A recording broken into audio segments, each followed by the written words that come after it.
Betul kan? Jadi itu di antaranya. Baik, kembali pada mengkudu. Tengok ni, mengkudu kecil. Sebab apa disebutkan ini mengkudu kecil? Sebab daunnya kecil-kecil. Kalau mengkudu Morinda citrifolia, daun dia lebar-lebar, besar-besar ni. Itu dia ambil buahnya pun besar. Ini daunnya kecil, buahnya pun kecil. Cuba tengok ni buahnya kecil. Tetapi kita tak guna daun ni. Kita guna akar. Akar itu, akar mengkudu, ya, mengandungi melatonin,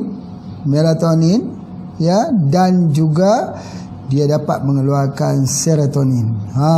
Melatonin dan serotonin ini atau serotonin ini disebut sebagai satu bahan yang ada dalam neurotransmitter otak kita ni.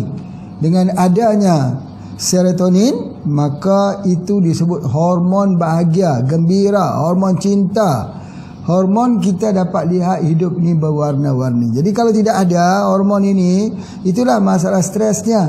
Jadi oleh sebab itu, salah satunya ada di dalam mengkudu. Mengkudu ada dalam kopi radik. Itulah sebabnya Pak Haji suruh minum kopi radik tadi, supaya jangan stres. Ya, kalau kita tengok ni stres, satu yang tak menarik dalam hidup. Iaitu salah satu daripadanya ialah masalah neurotransmitter, yakni dalam otak manusia itu, ya. Jadi orang yang kekurangan serotonin ini, dia terkait dengan kekurangan melatonin juga. Melatonin tu susah tidur lah pada waktu malam. Tidur juga, tapi kalau bunyi sedikit saja sudah terjaga, sudah tak mau tidur lagi. Tak dapat deep sleeping. Macam mana yang katakan deep sleeping tu? Banyak orang duk bertanya dekat Pak Haji, dia kata, bagaimana deep sleeping tu? Kami boleh tidur saja, siang boleh tidur, atas kerusi boleh tidur, atas mobil boleh tidur, mudah saja tidur. Apakah ini tidak disebut sebagai kemurungan? Salah, ya. Orang yang ada kemurungan itu banyak tidur pun kemurungan juga. Kekurangan tidur pun murung juga. Banyak tidur murung juga. Jadi oleh sebab itu, maka soalannya bukan pada tidurnya panjang atau pendek, tapi adalah kualiti tidurnya. Macam mana? Mudah tidurnya. Mudah. Bukan berarti letakkan kepala tu sudah 1 jam, tengok ke kiri, tengok ke kanan, bunyi cicak lagi di rumah kita, bunyi malam-malam ni kalau tempat Pak Haji ni bunyi macam-macam bunyi. Jadi bila bunyi macam-macam ni tak tidur-tidur lagi. Puas, ya. Kalau orang Melayu dulu dia ada pantun lagi. Ya, kalau gugurlah nangka, jangan menimpa sidahan pauh. Kalau tidurlah mata, jangan terkenang orang yang jauh. Itu di antaranya. Sebab apa jadi begitu? Sebab terkenang orang jauh? Bukan. Ini bukan sebab terkenang orang jauh, tapi ialah kemurungan. Penyakit kemurungan, tak boleh tidur malam. Jadi yang nama deep sleeping itu mudah tidur, mudah kita terletak saja kepala kita di bantal, langsung dapat tidur. Itu namanya deep sleeping. Jadi kalau nak baca doa siap-siap. Bismika Allahumma ahya wa amut. Terus letak-letak, terus kita tertidur. Itu deep sleeping. Dan bila kita bangun pada besok hari, kita jadi cerdas, jadi cergas, kita jadi fresh. Dalam otak kita tu tak ada gumpalan beban yang terus dipikul, akumulasi, tak ada, habis. Jadi benarlah tidur tu sebenarnya untuk erase, untuk delete segala masalah. Kalau dapat tidur, insya-Allah tubuh badan sentiasa jadi sihat, insya-Allah. Soalnya kalau kita tak mau tidur ni bagaimana? Ya, tidur ini dia bermula daripada anak-anak kecil. Kita tengok anak kecil, ketika dia baru dilahirkan, tidur saja dia.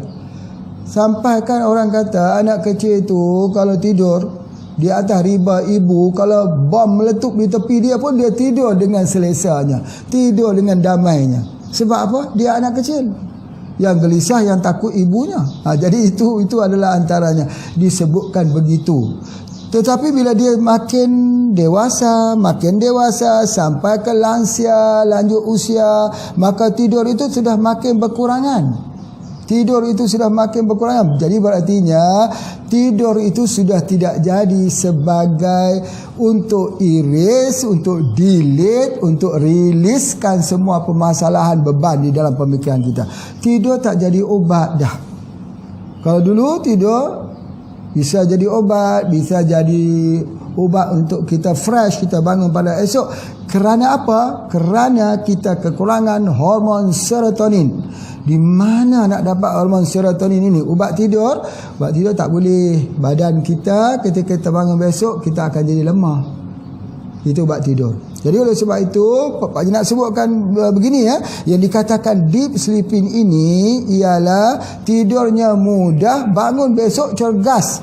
Tapi kalau bangun besok malas saja, dia tak dapat deep sleeping. Tak dapat deep sleeping. Apa dia herba yang kita boleh gunakan? Mengkudu. Saya gunakan mengkudu. Mengkudu itu dia dapat menghasilkan serotonin dalam tubuh badan kita. Dalam kepala kita ni ada satu kelenjar namanya pineal gland. Pineal gland ni sebesar biji kacang tu. Ya, di dalam otak dalam kita, betul dengan tempat sujud kita, dalam otak dalam itu. Dahulu ahli sains pun tak dapat menemui apa fungsi pineal gland ini. Tapi kemudian dikaji, barulah faham bahawa pineal gland ini adalah mengeluarkan melatonin. Disebut sebagai mata ketiga.